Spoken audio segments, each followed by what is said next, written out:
Shalom, selamat pagi jemaat Tuhan. Kita akan memulai ibadah online kita pada pagi hari ini. Kita membaca dalam Mazmur 51 ayat 12 sampai 13. Bangkitkanlah kembali padaku kegirangan karena selamat yang daripadamu, dan lengkapilah aku dengan roh yang rela. Maka aku akan mengajarkan jalanmu kepada orang-orang yang melakukan pelanggaran, supaya orang-orang berdosa berbalik kepadamu. Kami tabiskan ibadah pada pagi hari ini di dalam nama Bapa, Anak, dan Roh Kudus. Amin.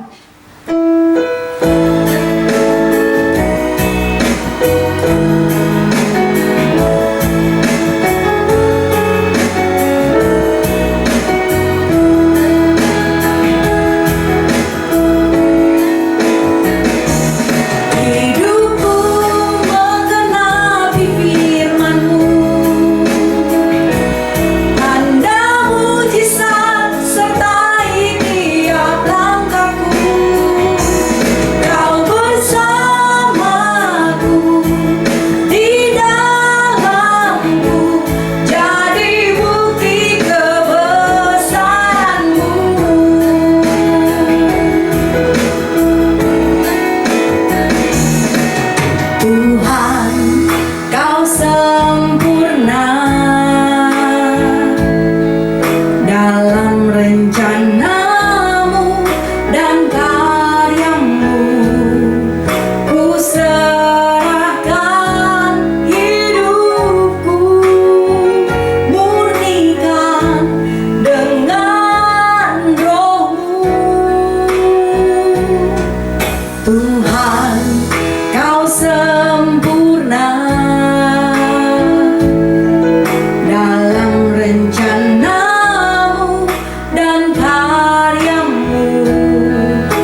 Yesusku, penyelamatku, tiada yang seperti Engkau.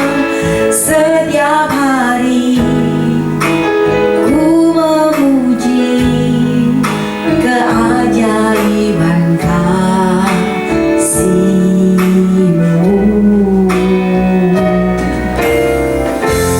Penghibur, pelindung, menara kekuatan, biarlah semua yang bernafas tak berhenti menyembah-Mu. Nyanyi dan bersoraklah bagi Dia, pujian, hormat, kuasa bagi Raja. Gunung tunduk, laut bergelora, mendengar nama-Mu. Ku bersuka atas perbuatan-Mu, selamanya ku kasihi Engkau Tuhan. Tiada janji seperti yang ada padamu.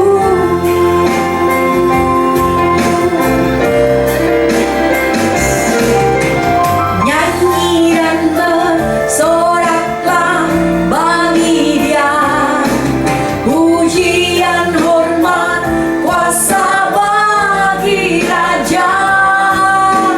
Gunung tunduk, laut bergelora, mendengar nama-Mu.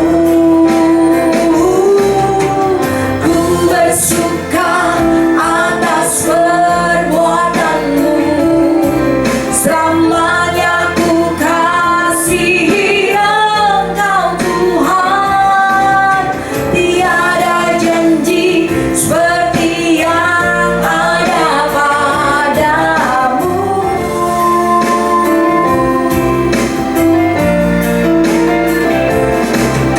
Tiada janji seperti yang ada padamu.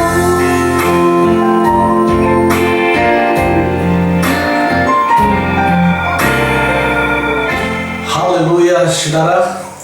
Saya percaya kita semua diberkati oleh pujian penyembahan yang baru saja kita naikkan bersama-sama. Sebab firman Tuhan berkata, Tuhan itu bertakhta atas pujian umatnya. Amin. Waktu kita menyembah Tuhan, maka hadirat Tuhan ada dan Tuhan hadir bersama dengan kita, dan kita sedang membangun takhta untuk kemuliaan Tuhan. Saudara, mari kita berdoa untuk firman Tuhan yang hari ini akan kita dengarkan. Sama-sama kita berdoa. Tuhan Yesus, terima kasih untuk kebaikan-Mu, terima kasih untuk hadirat-Mu. Kami berdoa biarlah sebentar kami mendengar firman-Mu, Roh Kudus tetap mengurapi kami, hamba-Mu yang menyampaikan firman-Mu, jemaat-Mu juga yang mendengarkan di rumah.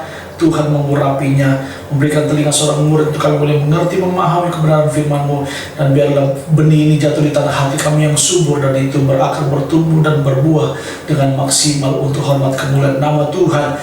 Berkati kami semua, hamba juga yang menyampaikannya, di dalam nama Yesus Kristus kami berdoa. Haleluya, amin. Haleluya. Saudara yang dikasih oleh Tuhan, kita bersyukur hari ini tepat tanggal 31 minggu kelima. Tema kita di bulan ini masih tentang Roh Kudus, dan khusus di minggu kelima, minggu terakhir hari ini kita merayakan hari Pentakosta, saudara ya. Haleluya, selamat hari Pentakosta bagi kita semua. Dan tema kita hari ini adalah berkobar dengan kuasa Roh Kudus. Bagaimana kita sebagai anak-anak Tuhan harus terus berjalan di dalam Roh Kudus, dan biarlah api Pentakosta itu terus menyala-nyala dalam hidup kita. Amin, saudara ya. Nah, saudara yang dikasih dalam Tuhan Yesus Kristus, seperti yang tadi saya sudah katakan, bahwa hari ini kita merayakan hari Pentakosta, ya, hari bersejarah dalam kehidupan gereja, di mana hari Pentakosta diperingati, saudaraku, sebagai hari pencurahan Roh Kudus, dan juga hari Pentakosta merupakan hari peristiwa penting dalam sejarah gereja, karena melalui Pentakosta itulah maka lahirlah gereja yang ada saat ini, saudara ya, gereja perjanjian baru, dan sampai hari ini saudara dikasih dalam Tuhan. Dan memang saudaraku, bagi kebanyakan orang Kristen, terutama juga bagi anak-anak, ya, tampaknya hari Pentakosta ini kurang begitu berkesan, ya, jika dibandingkan dengan Paskah, apalagi dengan Natal, saudaraku yang dikasih Tuhan. Ya, mungkin karena kecenderungan kita mengidentifikasikan suatu peristiwa itu dengan kemeriahan, saudara ya, dalam merayakan sesuatu, ya, jadi tidaklah terlalu berkesan kalau namanya hari Pentakosta begitu, saudara ya. Nah, dari momen-momen yang lain, saudara, memang biasanya Pentakosta itu dirayakan tidak sama dengan Natal dan Paskah, saudaraku ya. Nah, biasanya Natal itu diwarnai dengan kehebohan latihan drama, saudara ya, paduan suara, dan berbagai macam acara-acara yang lainnya, praise and worship yang begitu rupa, saudaraku. Dan juga Paskah biasanya disertai dengan keasikan anak-anak mewarnai telur Paskah, mencari telur Paskah, saudaraku ya, dan sangat indah. Sedangkan Pentakosta itu diperingati secara sederhana, ya, lebih secara kepada, ya, lebih syahdu gitu, saudara ya, lebih kepada dalam doa, lebih kepada penyembahan, tidak seheboh dengan Natal dan Paskah begitu, saudaraku.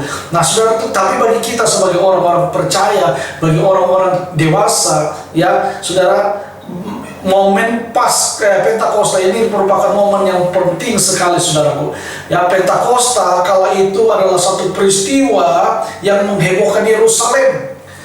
Ya, kerumunan orang banyak takjub mendengar para rasul ketika itu, yang semuanya orang-orang Galilea, namun bersaksi tentang Yesus, bersaksi mengenai Yesus dalam berbagai bahasa.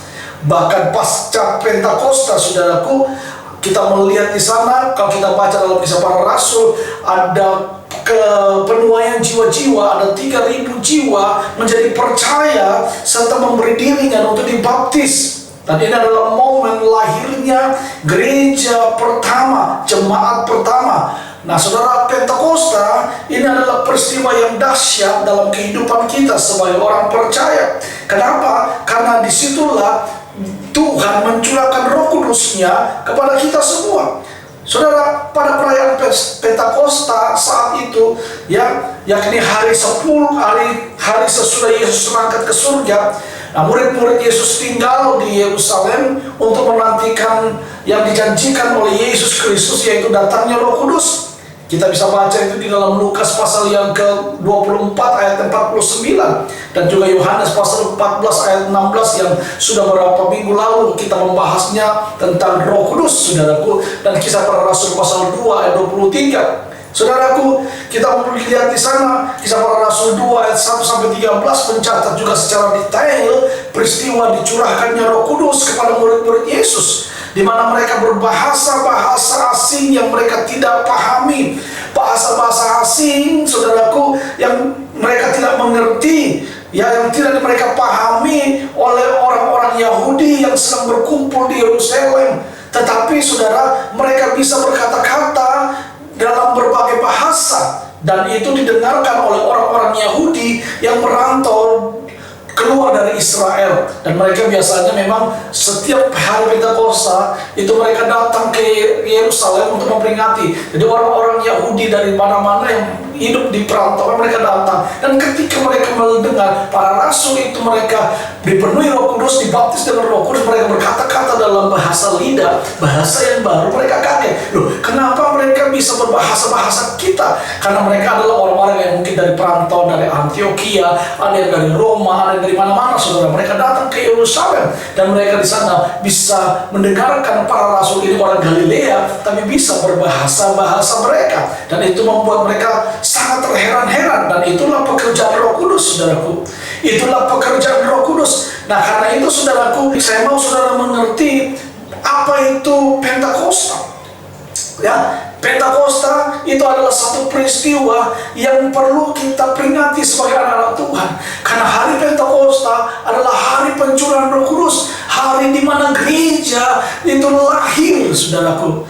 Nah, itulah sebabnya kita perlu sebagai gereja Tuhan merayakan hari Pentakosta ini dengan luar biasa. Karena apa? Dari situ biarlah api penginjilan itu selalu berkobar-kobar di dalam hidup kita. Nah, karena itu saya mengangkat tema kali ini. Tema kita adalah berkobar dengan kuasa Roh Kudus. Saudara, kita baca firman Tuhan di dalam Kisah Para Rasul pasal yang keempat ayat 23 sampai ayat yang ke-37. Saya tidak baca sekarang, tapi nanti kita akan baca poin per poin yang akan saya ambil dari ayat-ayat tersebut, saudaraku. Dan ada 3 hal yang akan saya bagikan kepada saudara, ya, terkait dengan tema kita, yaitu tentang berkobar-kobar dengan kuasa Roh Kudus, ya, yaitu berkobar dengan kuasa Roh Kudus, saudaraku. Ya, dan kita melihat saudara dikasih dalam Tuhan Yesus Kristus, Pentakosta adalah kejadian pencurahan Roh Kudus yang tadi saya sudah katakan kepada murid-muridnya seperti yang dijanjikan Tuhan di dalam Lukas yang tadi saya baca, Yohanes pasal 14 dan seterusnya. Di awal tadi yang saya sudah sebutkan, saudaraku, Pentakosta pertama kali terjadi di atas loteng Yerusalem, di mana dampaknya terus dirasakan sampai hari-hari zaman ini, saudaraku, di mana kita sebagai gereja Tuhan bisa menikmati kuasa Pentakosta, kuasa daripada pencurahan Roh Kudus itu. Ada 3 hal yang akan saya bagikan kepada saudara, yaitu 3 manfaat daripada pencurahan Roh Kudus bagi kita orang percaya. Apa manfaat pencurahan Roh Kudus bagi kita yang adalah gereja dan orang percaya di hari-hari ini, saudaraku? Ada 3 hal yang saya akan bagikan kepada saudara. Ya, yang pertama, saudaraku, manfaat pencurahan Roh Kudus bagi kita orang percaya, yaitu poin yang pertama adalah untuk apa? Untuk mengobarkan kita dalam doa, supaya kita berkobar dalam doa. Kita baca dalam Kisah Para Rasul pasal yang keempat ayat 23 sampai dengan ayat yang ke-30, saudaraku. Kisah Para Rasul pasal yang keempat ayat 23 sampai dengan ayat yang ke-30. Demikian firman Tuhan, saya bacakan, saudaraku. Sesudah dilepaskan pergilah Petrus dan Yohanes kepada teman-teman mereka, lalu mereka menceritakan segala sesuatu yang dikatakan imam-imam, kepala dan tua-tua kepada mereka. Ketika teman-teman mereka mendengar hal itu, berserulah mereka bersama-sama kepada Allah, katanya, ya Tuhan, Engkaulah yang menjadikan langit dan bumi, laut dan segala isinya, dan oleh Roh Kudus dengan perantaraanmu, Daud, Bapa kami, Engkau telah berfirman, mengapa rusuh bangsa-bangsa, mengapa suku suku-suku bangsa mereka perkara yang sia-sia. Raja-raja dunia bersiap-siap dan para pembesar berkumpul untuk melawan Tuhan dan yang diurapinya. Sebab sesungguhnya telah berkumpul di dalam kota ini Herodes dan Pontius Pilatus beserta bangsa-bangsa dan suku-suku bangsa Israel melawan Yesus hamba-Mu yang kudus yang Engkau urapi. Ayat 28, untuk melaksanakan segala sesuatu yang telah Kau tentukan dari semula oleh kuasa dan kehendak-Mu. Dan sekarang ya Tuhan, perhatikan saudara, ayat 29, lihatlah bagaimana mereka mengancam kami, dan berikanlah kepada hamba-hamba-Mu keberanian untuk memberitakan firman-Mu. Ulurkanlah tangan-Mu untuk menyembuhkan orang, dan adakanlah tanda-tanda dan mujizat-mujizat oleh nama Yesus hamba-Mu yang kudus. Saudara yang dikasih dalam Tuhan, manfaat pencurahan Roh Kudus bagi kita, saudaraku, yang pertama adalah Roh Kudus dicurahkan bagi kita, saudaraku, untuk apa? Untuk kita memiliki roh yang berkobar-kobar di dalam doa. Doa itu adalah nafas kehidupan orang percaya. Doa adalah nafas orang Kristen. Karena doa adalah komunikasi dengan Tuhan, alat sarana yang kita bisa gunakan untuk kita bisa berbicara dengan Allah. Itu doa, saudaraku. Dan kalau kita lihat, saudaraku, Roh Kudus itu dikatakan dia mengurapi kita untuk menolong kita berdoa kepada Tuhan. Karena itu kita butuh Roh Kudus sehingga doa-doa kita itu sesuai dengan kehendak Allah. Roma pasal 8 ayat 26 dikatakan bahwa Roh itu akan membantu kita dalam kelemahan-kelemahan saat kita tidak tahu harus berbuat apa lagi, saat kita tidak tahu harus berdoa apa lagi, saat kita tidak tahu harus berkata-kata apa lagi kepada Bapa. Roh itu yang akan mengajar kita untuk menyampaikan keluhan-keluhan yang tidak terucapkan kepada Bapa yang di surga. Amin, saudara. Nah, saudaraku, Roh Kudus dicurahkan kepada kita untuk apa? Supaya kita berkobar di dalam doa. Saudara, kalau tadi kita baca dalam Kisah Para Rasul pasal 4 ayat 23 sampai ayat yang ke-30, di sana diceritakan bagaimana murid-murid para rasul, mereka pada waktu itu hidup dalam ketakutan, mereka terancam untuk dibunuh, mereka terancam untuk mengalami aniaya karena mereka memberitakan Injil Tuhan. Tapi apa yang terjadi, saudara? Mereka bukannya malah cuit, malah nyalinya berkurang, malah hilang nyali, saudara, tidak. Tapi mereka berdoa, dikatakan Tuhan berikan kami roh keberanian untuk kami bisa memberitakan Injil, saudara. Roh Kudus itu memberikan keberanian kepada para murid-murid, para rasul untuk mereka tetap memberitakan Injil, dan itu terbukti, saudaraku. Waktu mereka dipenuhi dengan Roh Kudus dalam Kisah Para Rasul pasal yang ke-1 ayat yang ke-8, Roh Kudus itu dicurahkan kepada kita untuk kita bisa menerima kuasa. Ya, kalau Roh Kudus itu turun atas kamu, kamu akan menerima kuasa dan menjadi saksiku di Yerusalem, Yudea, Samaria, dan sampai ke ujung bumi. Saudara yang dikasih oleh Tuhan, waktu para rasul berdoa kepada Tuhan di tengah-tengah ancaman yang dialami, di tengah-tengah masa-masa mereka harus mengalami aniaya, justru mereka tidak takut, justru mereka tidak kendor, mereka malah bersemangat, mereka malah berdoa supaya mereka diurapi oleh Roh Kudus, minta supaya Roh Kudus memenuhi mereka, dan supaya mereka mempunyai satu keberanian untuk tetap bisa memberitakan Injil. Saudara yang dikasih dalam Tuhan, kita butuh Roh Kudus untuk menjadi partner kita di dalam berdoa. Hari-hari ini saya tidak tahu apa yang saudara alami di kondisi pandemik yang terjadi hari ini. Kita nggak tahu sampai berapa lama ini terjadi, saudara. Sampai berapa lama bisa pulih, kita nggak tahu. Tapi saya mau beritahu kepada saudara, mari jangan pernah putus asa. Mari bersama dengan Roh Kudus kita berpartner dengan Roh Kudus. Kita minta Roh Kudus selalu membakar kita. Roh Kudus membakar, mengobarkan api doa dalam hidup kita. Ya, kita perlu berdoa bukan cuma untuk kebutuhan kita, tapi saat ini kita mulai berdoa untuk keselamatan orang-orang lain yang di luar Tuhan. Saat ini di tengah-tengah pandemik ini, mari kita buang egois kita buang kesombongan kita. Inilah saatnya kita gereja Tuhan, bukan lagi masanya saatnya untuk berdoa untuk diri kita sendiri. kebutuhan kita memang ada, masalah pasti ada saudaraku. Tetapi saya memberitahu kepada saudara, mulailah hari ini setelah kita merayakan Pentakosta ini, hari pencurahan Roh Kudus, mari kita merubah cara kita berdoa. Kita berdoa bukan lagi untuk kebutuhan kita, kita berdoa bukan lagi untuk pergumulan kita, tapi mari kita berdoa untuk jiwa-jiwa diselamatkan. Amin. Kita berdoa supaya terjadi pencurahan Roh Kudus begitu luar biasa di Indonesia dan juga di kota kita, di tanah Papua ini, di Jayapura, saudara. Sebab Alkitab berkata bahwa menjelang kedatangan Tuhan yang kedua kali, Tuhan akan mencurahkan rohnya double porsi. Amin. Taruna-taruna kita, anak-anak kita, mereka akan bernubuat, mereka akan mendapat mimpi, mereka akan melakukan karunia-karunia Roh Kudus, ya. Bahkan orang-orang tua pun juga akan dipakai oleh Tuhan. Amin, saudara. Mari kita mengobarkan Roh Tuhan di dalam hidup kita. Kita mulai berkobar di dalam doa kita, saudara. Bersama dengan Roh Kudus kita berdoa. Kita berbahasa roh. Kalau saudara sudah dipenuhi dengan Roh Kudus, baptis dengan Roh Kudus, mulai berbahasa roh. Doakan bangsamu, doakan negaramu, doakan Indonesia, doakan keadaan bangsa kita, doakan dunia, saudara. Sebab saya percaya doa yang dinaikkan dengan sungguh-sungguh, doa orang benar itu besar kuasanya. Amin. Karena itu saudaraku, mari dengan dicurahkannya Roh Kudus, hari pencurahan Roh Kudus hari ini, mari kita minta supaya Tuhan mengobarkan di dalam diri kita roh doa. Oh, haleluya. Saudara, doa itu sangat besar kuasanya. Apa yang tidak bisa diselesaikan dengan doa? Semua bisa diselesaikan dengan doa.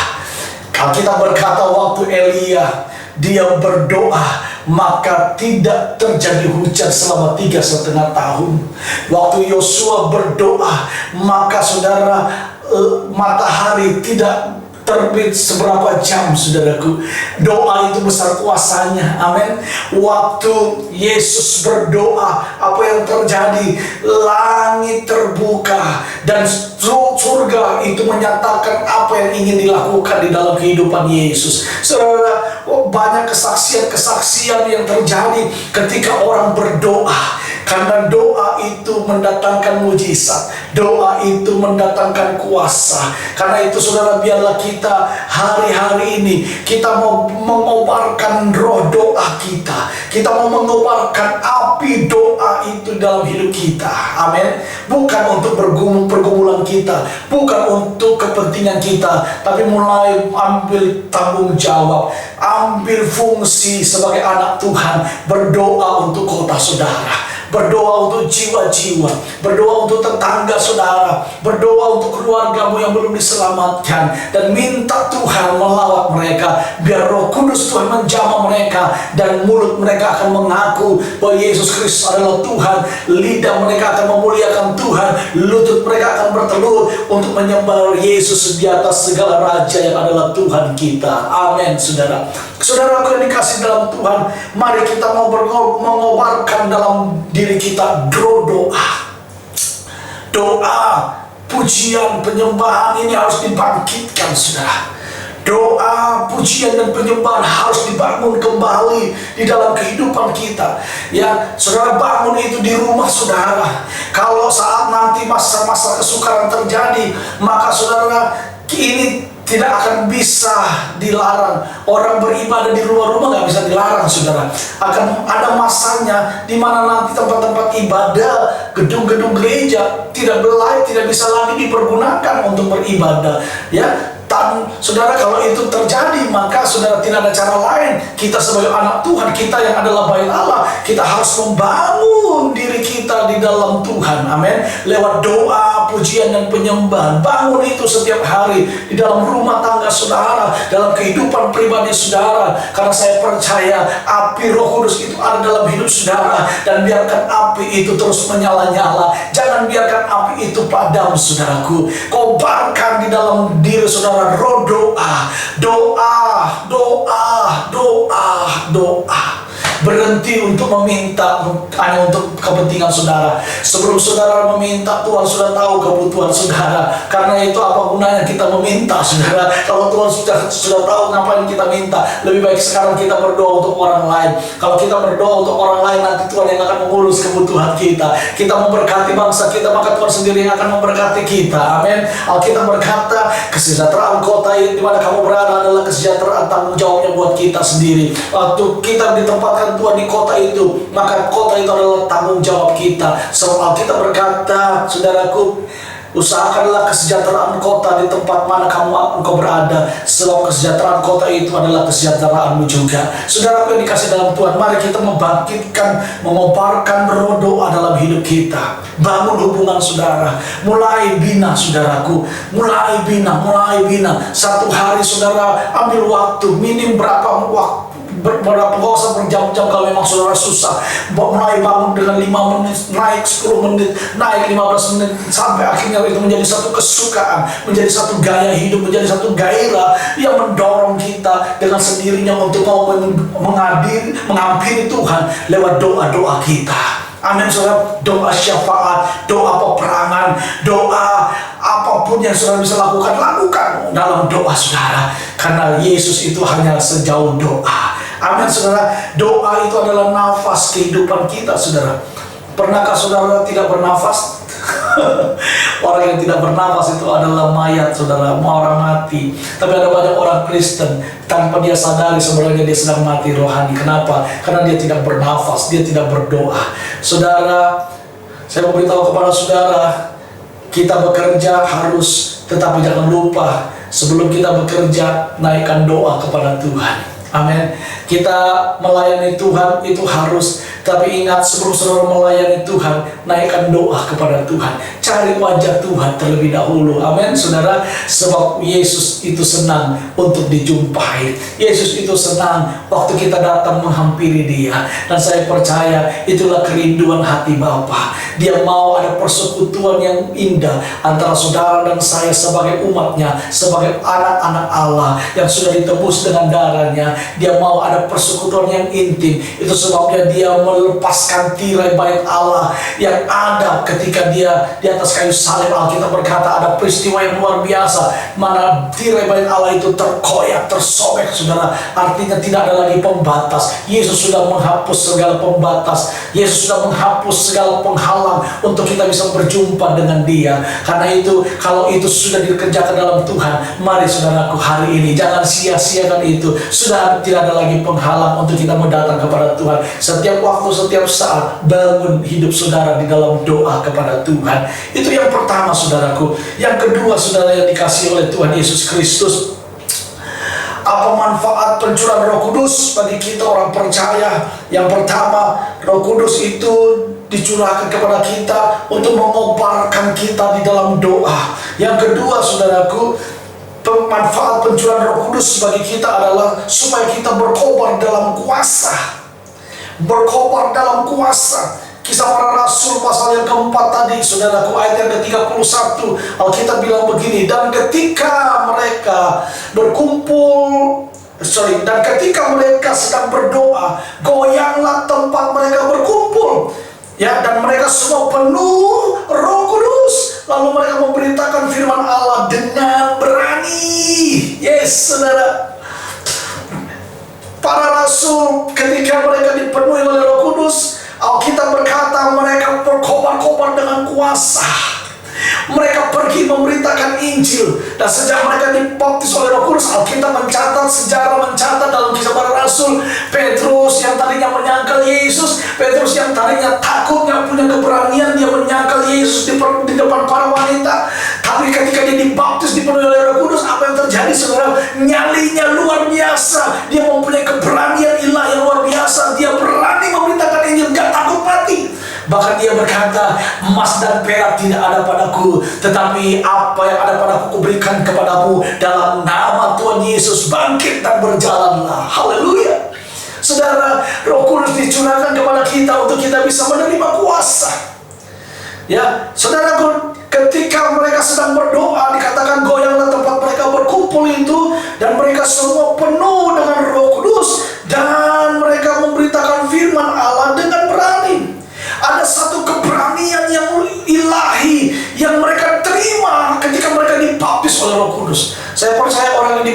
Roh Kudus, yang dipenuhi dengan Roh Kudus, yang diurapi oleh Roh Kudus, mulutnya tidak akan pernah mau berhenti untuk memberitakan siapa Yesus itu.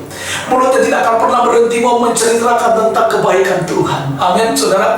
Makanya saya heran kalau ada orang Kristen yang katanya cinta Tuhan, yang katanya diurapi oleh Tuhan, yang katanya dipenuhi oleh Roh Kudus, tapi malu untuk bercerita tentang kebaikan Tuhan. Jangankan kepada orang yang tidak seiman, kepada teman-teman seimannya aja gak punya keberanian. Lalu kita berkata, aduh memang aku bukan tipe orang yang suka ngomong. Saudara, Roh Kudus waktu memenuhi hidup saudara, engkau yang tadinya tidak bisa berbicara, engkau akan pasti berbicara untuk memberitakan tentang Yesus. Kita lihat saudara, murid-murid ini rasul yang tadinya takut ketika Yesus ditangkap, yang tadinya mereka takut, cemas, mereka sembunyi di satu ruangan saudara, dan mereka sembunyi karena mereka ketakutan, jangan-jangan kita punya giliran juga yang akan ditangkap dan dibunuh. Tapi saudara, waktu mereka dipenuhi oleh Roh Kudus, mereka luar biasa, mereka berani menghadapi apapun, sekalipun kematian, mereka berani untuk menghadapinya. Bahkan sejarah gereja membuktikan Petrus yang tadinya menyangkal Yesus, yang tadinya takut, gak punya keberanian, dia menyangkal Yesus waktu Yesus disalib. Dan ketika ditanya, bukankah kamu salah satu dari murid-Nya? Bukankah kau salah satu dari mereka juga? Petrus menyangkal, saudaraku. Tapi ketika Petrus dipenuhi dengan Roh Kudus, dia punya keberanian yang luar biasa. Sejarah gereja mencatat bahwa Petrus mau memberitakan Injil dengan keberanian yang luar biasa, dan dia rela mati disalib sama seperti Yesus, tapi dalam kondisi yang terbalik. Kalau Yesus disalib kepala di atas, Petrus disalib dengan kepala di bawah, saudaraku. Para rasul yang lainnya, saudara, kita lihat Yohanes murid Yesus, ya, bukan Yohanes Pembaptis, Rasul Yohanes yang di akhir kehidupannya dia dibuang di Pulau Patmos, sudah diasingkan di sana, ya, diasingkan di sana sampai pada waktunya dia mati. Tapi kita bersyukur dari Yohanes itu kita bisa menerima kitab Wahyu, karena disitulah Tuhan berbicara, menampakkan diri. Yohanes tidak takut mati, saudaraku. Dia berani menghadapi apapun dalam kehidupannya. Bahkan kita lihat, saudara, murid-murid yang lain, mereka berani memberitakan Injil berkobar-kobar. Paulus ketika dia dibaptis oleh Roh Kudus, dipenuhi oleh Roh Kudus, dalam perjalanannya ke Damsyik, dia diurapi oleh Tuhan, dibaptis dengan Roh Kudus. Saudara, kita lihat bagaimana Paulus begitu luar biasa. Dia gak takut mati, dia tak takut apapun, saudara. Dia terus memberitakan Injil. Dia bilang begini, siapakah yang dapat memisahkan aku dari kasih Kristus? Penindasankah, penganiayaankah, kelaparan,kah, ketelanjangankah? Tidak ada yang bisa memisahkan aku dari kasih Kristus. Saudara, orang yang dibaptis Roh Kudus, orang yang menerima pencurahan Roh Kudus, dia akan berkobar-kobar dalam kuasa Allah. Amin. Dia akan berkobar-kobar dalam kuasa Allah. Dipenuhi Roh Kudus, saudara, berarti bukti penyertaan Tuhan melalui Roh Kudus atas hidup kita itu nyata. Jangan takut. Amin. Kalau engkau ada dalam kebenaran Tuhan, Roh Kudus ada dalam hidupmu dan memimpin engkau, gak usah takut. Roh Kudus itu bukti bahwa Allah menyertai saudara. Penyertaan Tuhan itu membuat kita disertai kuasa, saudara. Penyertaan Tuhan membuat kita disertai oleh kuasa dari sorga, sehingga kita sebagai umat Tuhan penuh keberanian untuk memberitakan firman Tuhan dengan berani. Injil ini harus diberitakan supaya Yesus segera datang. Amin. Kalau kita nggak memberitakan Injil, nggak akan datang, saudara, Tuhan Yesus. Soal kita bilang begini, kesudahan segala sesuatu adalah kalau Injil kerajaan ini diberitakan, barulah tiba kesudahannya. Kalau belum, nggak bisa. Dan bagaimana kita bisa memberitakan Injil kalau kita sebagai orang Kristen cuma sibuk dengan aktivitas kita sehari-hari, cuma sibuk dengan kepentingan kita sehari-hari, cuma sibuk untuk menyenangkan kenikmatan dunia ini, mau menyenangkan kenikmatan daging kita. Kita nggak mau pusing dengan Injil Allah, kita nggak mau pusing dengan hal-hal yang surgawi. Kita nggak mau membangun diri kita dengan hal-hal yang rohani, membangun manusia batinnya kita. Karena itu, saudaraku, kita harus menjadi orang-orang Kristen yang pergi untuk memberitakan Injil. Amin. Apapun profesi kita, saudara, sebagai pengusaha, sebagai saudara, sebagai karyawan, pegawai negeri, mahasiswa, apapun, saudara, profesi saudara itu adalah ladang saudara yang Tuhan tempatkan untuk saudara garap, Itu adalah ladang-ladang saudara. Saudara harus garap itu, saudaraku. Saudara harus tuai di situ. Amin.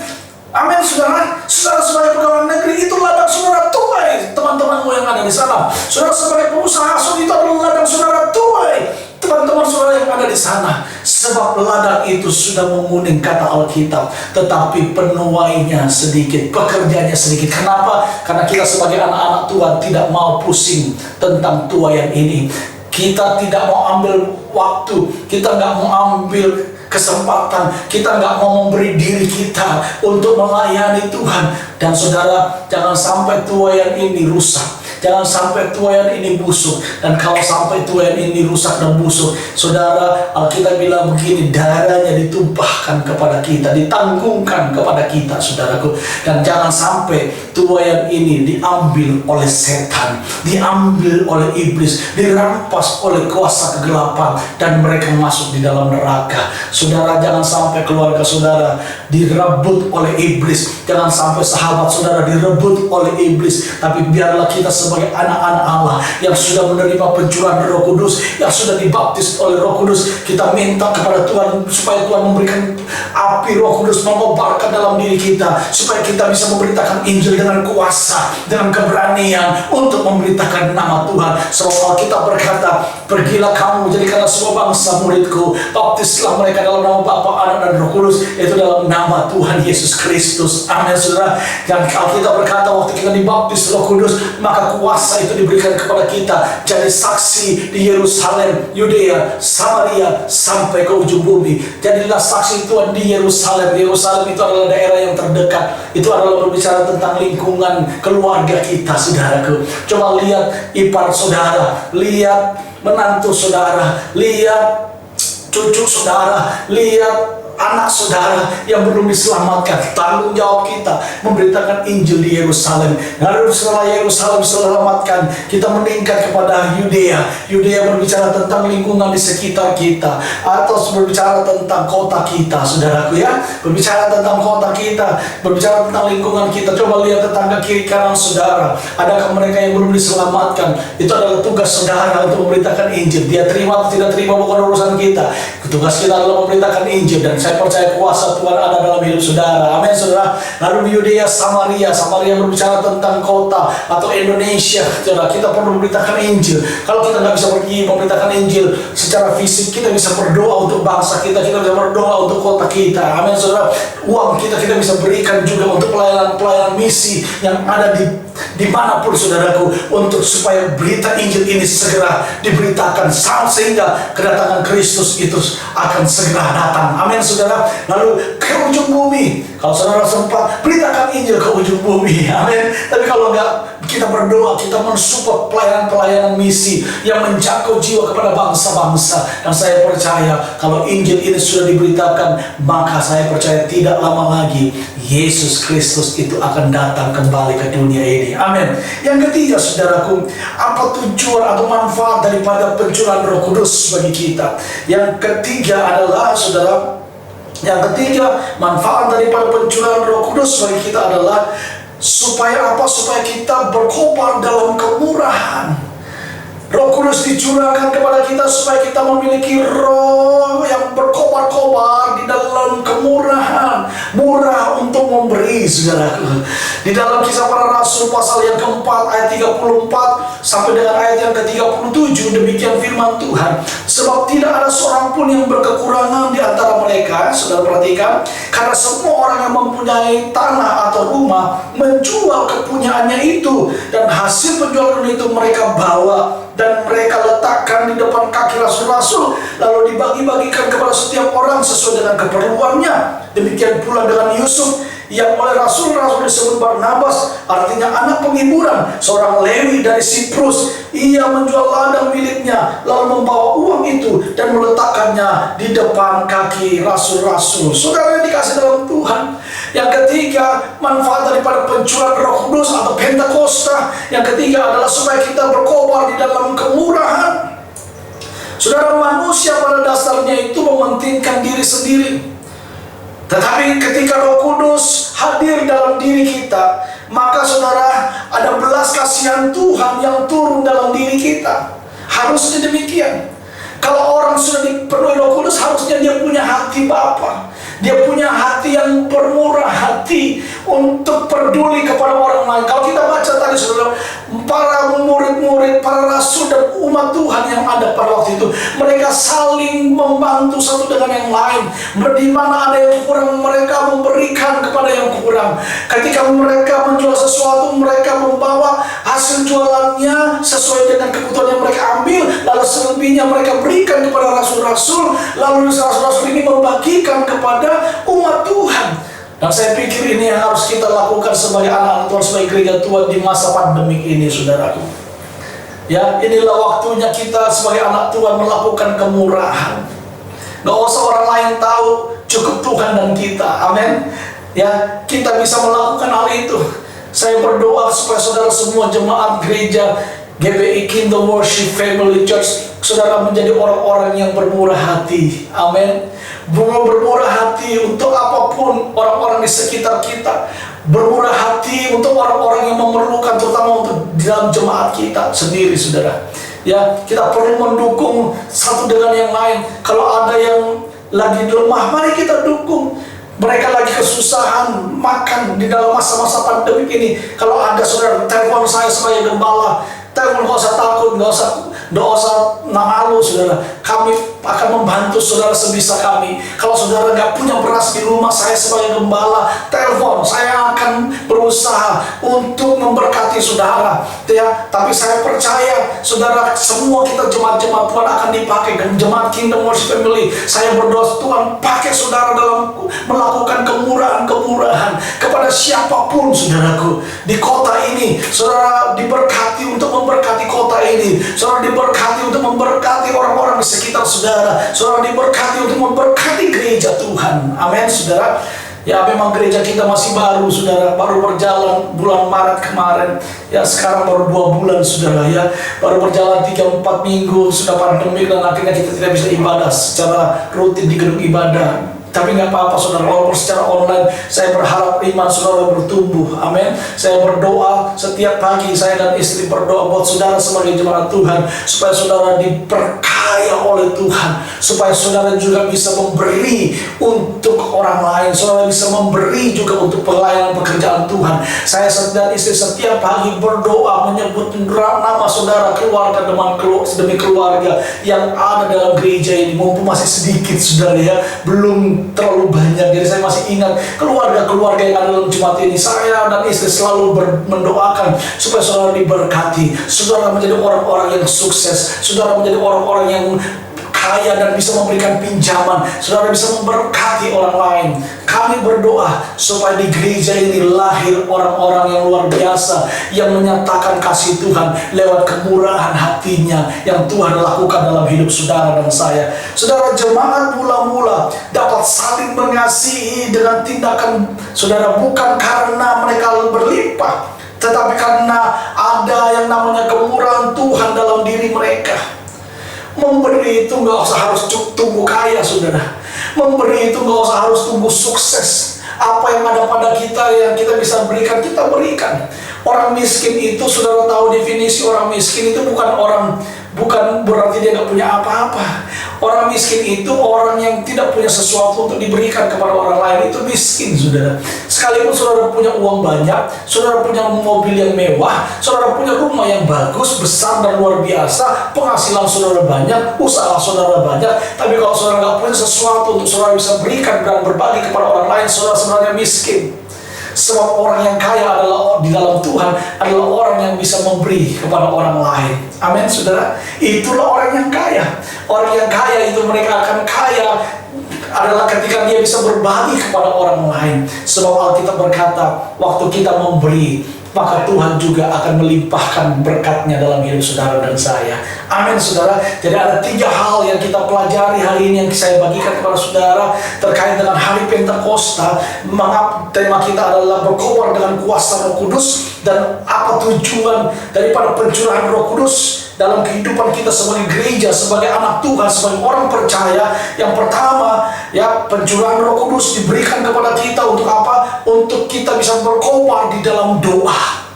Karena itu saudara minta supaya Roh Kudus membangkitkan spirit doa itu di dalam hidup saudara. Amin. Jadilah pendoa-pendoa yang membawa perubahan di kota ini, yang membawa perubahan di dalam sejarah gereja di akhir zaman ini. Amin. Yang kedua, saudara, pencurahan Roh Kudus diberikan kepada kita untuk apa tujuannya? Untuk supaya kita berkobar dalam kuasa. Tuhan memberikan kuasa bagi kita, karena itu pergilah memberitakan Injil. Amin. Beritakan Injil kepada siapapun yang saudara jumpai. Jangan takut, Allah dan malaikatnya menyertai saudara. Amin. Yang ketiga, pencurahan Roh Kudus diberikan kepada kita dengan tujuan apa? Supaya kita berkobar dalam kemurahan. Kita menjadi orang-orang yang murah hati. Dan itulah sifat Bapa di surga. Dia murah hati. Dia tidak pernah menyayangkan yang terbaik diberikan anaknya yang tunggal bagi saudara dan saya. Dia tidak pernah menahan sesuatu di dalam kehidupannya. Bagi kita sebagai anak-anak Tuhan, mari kita juga tidak pernah menahan sesuatu. Apa yang ada pada kita yang kita bisa bagikan kepada orang lain, kepada pelayanan pekerjaan Tuhan, mari kita berikan supaya nama Tuhan dimuliakan. Ingat saudara, kita mati tidak membawa apa-apa. Datang dengan telanjang, pulang pun juga nanti kita akan pulang dengan telanjang. Kita gak bawa apa-apa, saudaraku. Kau tak membawa, kata lagu, apapun juga saat ku datang ke dunia. Ku tinggal semua pada akhirnya saat ku kembali ke surga. Dan ini menjadi doa kita bersama. Inilah yang ku pinta, hati sebagai hamba yang mau taat dan setia hanya kepadamu. Dan kemanapun Tuhan membawa kita, kita mau belajar untuk taat kepada Dia, menyembah Dia, memuliakan Dia di dalam doa, kuasa dan kemurahan Tuhan. Amin. Saudara yang dikasihi Allah Tuhan, sebelum saya menutup dalam doa berkat, kita akan mendengarkan satu kesaksian dari seorang anak Tuhan, bagaimana mereka berjalan di dalam kuasa Roh Kudus, dan juga nanti ada pengumuman, dan setelah itu saudara kita akan terima berkat. Karena itu jangan selesaikan dulu tayangan ini, saudara tunggu doa berkat, karena serangkaian ibadah itu saudara harus selesaikan. Amin. Tunggu doa berkat supaya saudara juga diberkati oleh Tuhan. Selamat menyaksikan. Tuhan Yesus memberkati kita.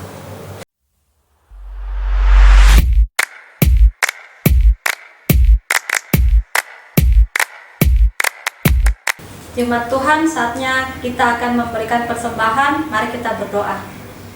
Tuhan Yesus, terima kasih untuk firman-Mu hari ini yang telah memberkati kami. Saat ini kami akan memberikan persembahan melalui transfer. Kiranya Engkau memberkati pekerjaan, usaha, dan hidup mereka. Kami juga berdoa setiap jemaat-Mu yang setia sampai saat ini dan memberikan persembahan dan mengembalikan persepuluhan milik-Mu. Di dalam nama Tuhan Yesus Kristus kami berdoa dan mengucap syukur. Amin.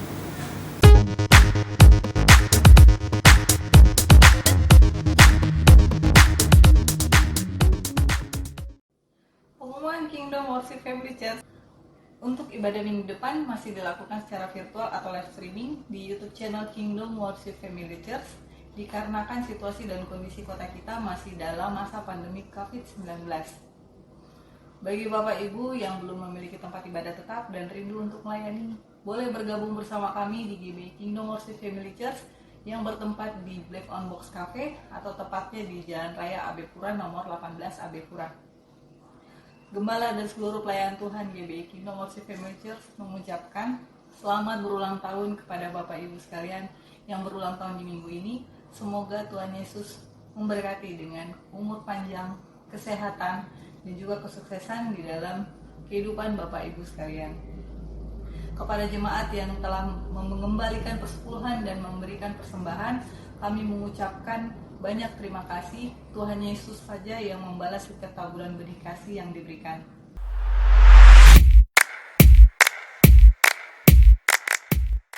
Kami juga mengundang Bapak Ibu Saudara sekalian untuk mengikuti Facebook, Instagram, dan YouTube channel GBI Kingdom Worship Family Church untuk mendapatkan informasi dan pelayanan media dari kami.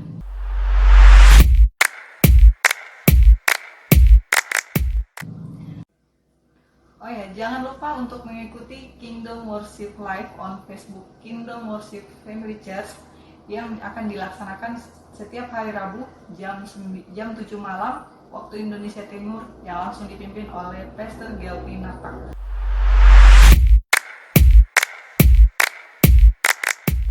Don't miss it.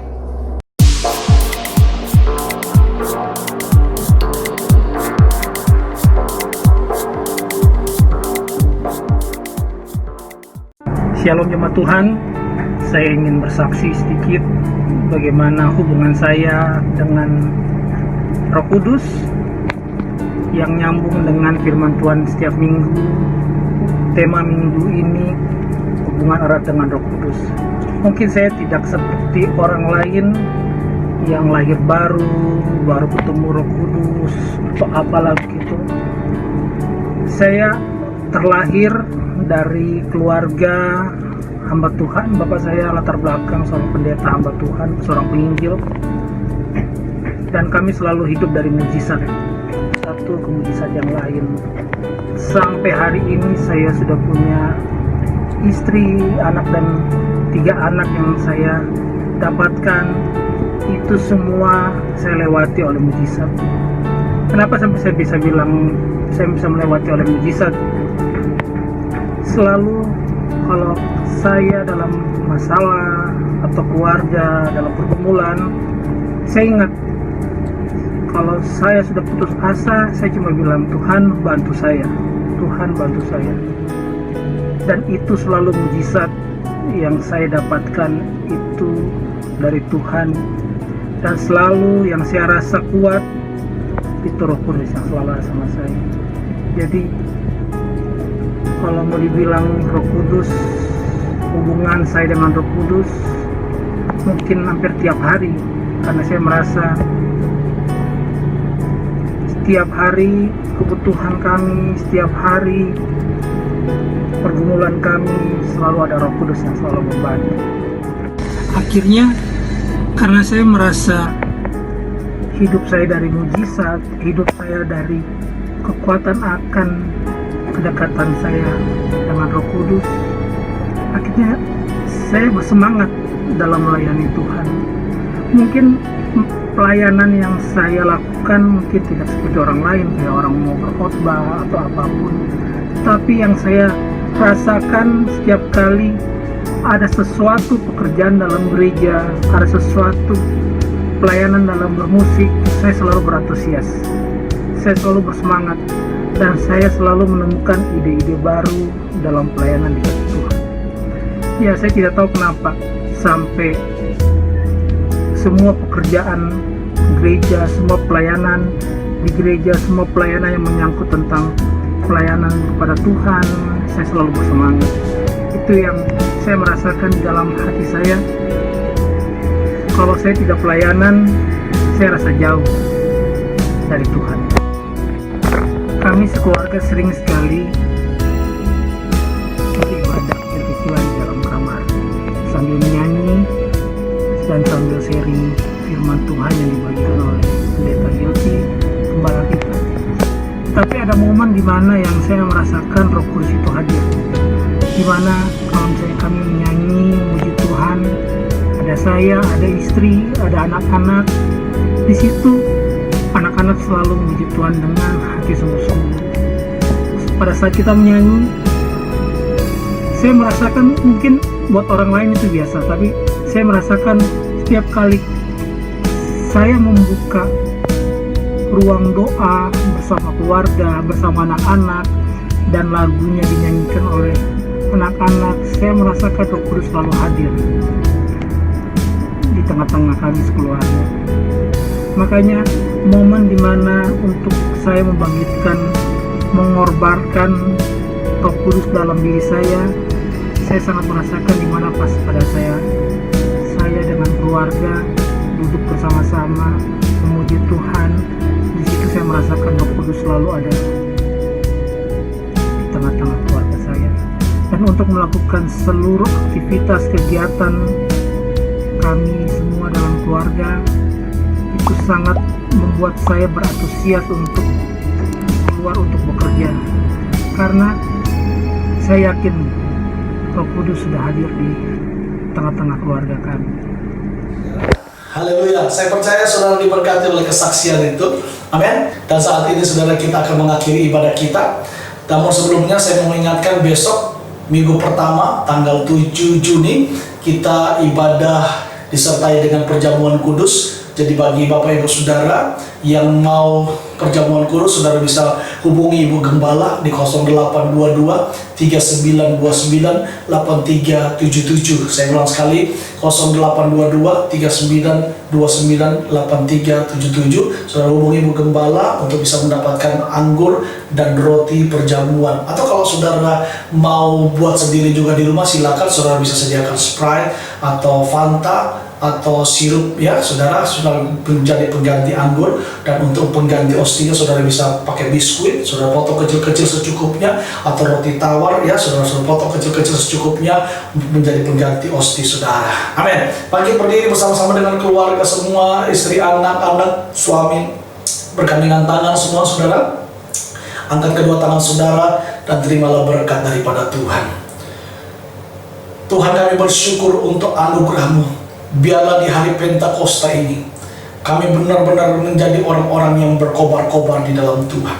Kami menjadi orang yang berkobar-kobar di dalam doa, berkobar-kobar di dalam kuasa untuk memberitakan Injil Tuhan, berkobar-kobar di dalam kemurahan untuk melakukan kebaikan kepada siapapun Tuhan, terutama kepada orang-orang sedekat kami, orang-orang seiman dengan kami Tuhan.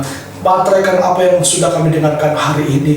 Biarlah di hari pencurahan Roh Kudus ini kami selalu punya roh yang menyala-nyala untuk mengasihi Tuhan, melayani Tuhan sampai Engkau datang pada kali yang kedua. Karena itu Tuhan, hamba sebagai hamba-Mu, sebagai gembala, memberkati seluruh jemaat-Mu GBI Kingdom Worship Family Church. Tuhan, Engkau yang menjaga, melindungi mereka masing-masing dalam keluarga mereka. Apa yang menjadi keperluan kebutuhan mereka, Tuhan Engkau yang menyediakan di masa-masa kesukaran pandemi corona hari-hari ini. Aku percaya penyertaan-Mu tidak pernah meninggalkan mereka. Engkau selalu melindungi, menyertai, membuat berhasil apapun yang dikerjakan Tuhan. Usaha mereka, pekerjaan mereka, studi mereka, Tuhan berkati dan lakukanlah yang terbaik dalam hidup mereka Tuhan. Biarlah hidup kami diberkati dan kami boleh menjadi berkat. Karena itu jemaat dikasihi Tuhan, terimalah berkat daripada Allah Bapa, cinta kasih daripada Tuhan Yesus Kristus, persekutuan yang manis dengan Roh Kudus selalu ada tinggal menyertai saudara mulai hari ini sampai Maranatha. Yesus Kristus datang pada kali yang kedua, mengangkat saudara dan saya saleh-salehnya untuk masuk dalam pesta perkawinan anak domba Allah dan memerintah bersama dengan Dia sampai selama-lamanya. Kita yang berkemenangan dan sudah diberkati Tuhan, percaya bersama, katakan amin. Selamat merayakan Pentakosta, tetap menyala-nyala, mengasihi dan melayani Tuhan. Tuhan Yesus memberkati kita. Amin.